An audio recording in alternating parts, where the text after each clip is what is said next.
The Law of Money, Chapter 1. The relationship of money begins on New Year, the first money we ever touch.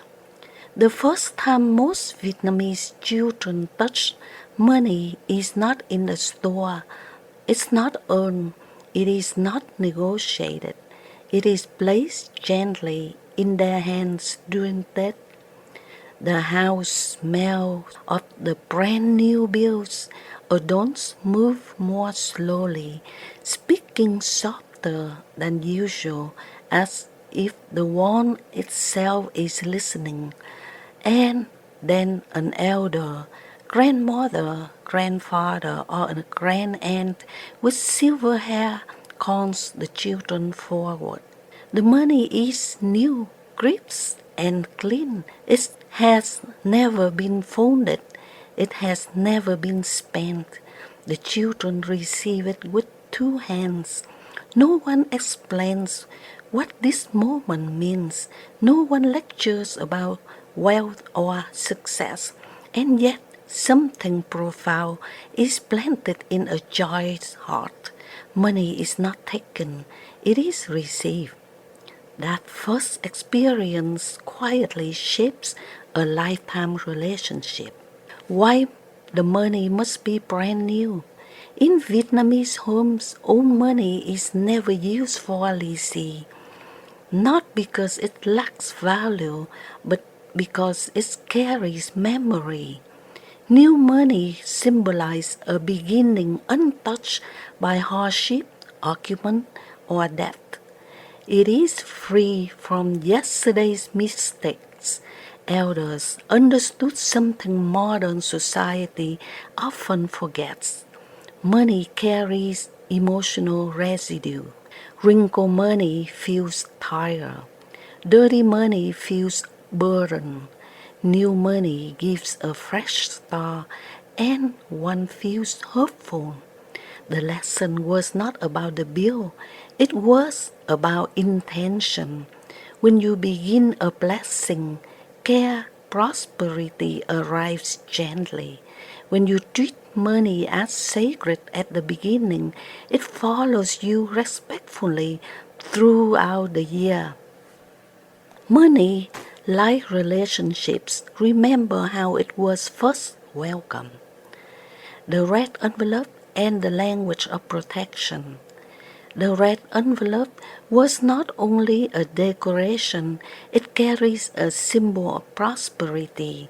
Red is life, red is warmth, red is protection. When elders sealed money inside red paper, they were not hiding it, they were shielding it. They understood that money exposed too early to greed, envy, or comparison becomes unstable. Children were taught not to open the envelope immediately. They were taught patience. Money was not to be displayed, counted, or compared. This taught a quiet ethic. Wealth does not announce itself. In Vietnamese culture, those who showed off money were believed to lose it quickly. Those who held it with humility kept it longer. The red envelope was not about how much, it was about how gracefully you receive it. Gratitude before possession.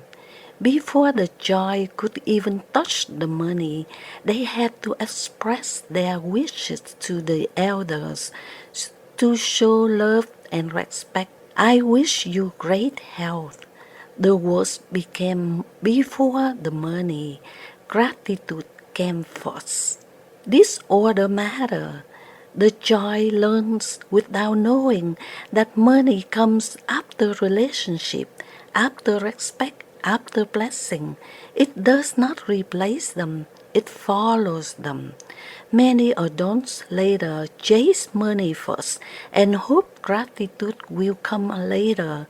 Vietnamese New Year reverses that order.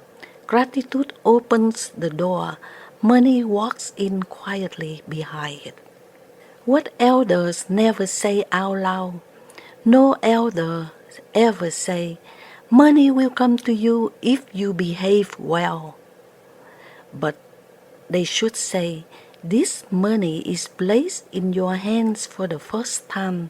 It is yours and it will bring you good luck through the year.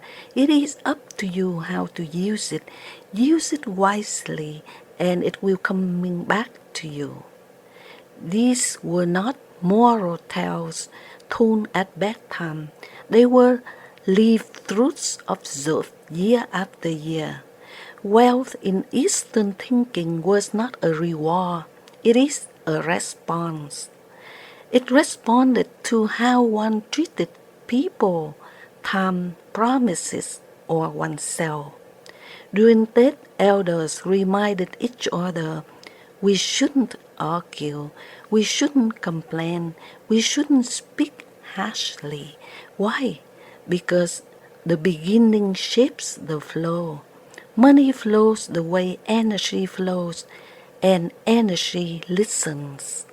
Clean the house, clear the path. Before that, every Vietnamese household cleans, not casually, thoroughly. Corners are swept, old items are removed, broken things discarded. This was never only about cleanliness, it's about dignity. A cluttered home signals unresolved emotion. A broken object holds stagnant energy. Money does not settle where neglect lives. The act of cleaning taught an ethic of readiness.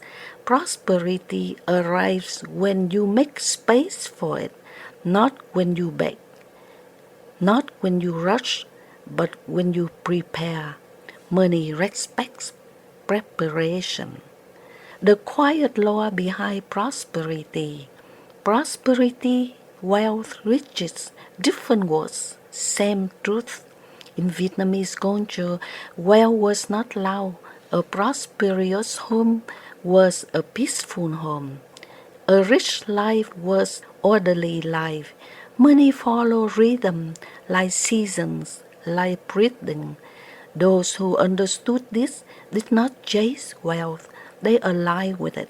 They allowed it to come. They treated money like a guest who stayed longer when being treated kindly. This is the law of money. Money comes where it is welcome, not hunted. A story that still lives in us. Even now, decades later, many Vietnamese adults still straighten money before placing it in a wallet. They avoid stepping on bills.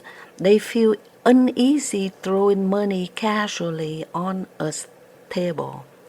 These habits are not superstition, they are memories.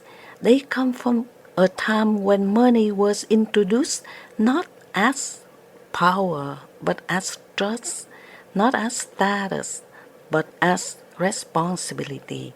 If you have ever felt that money slips through your fingers, perhaps it is not because you lack skill, but because the relationship was never repaired. This book invites you to look back to that first moment, two hands open, a red envelope, a bow of gratitude, not to relive the past, but to remember what money has always been waiting for.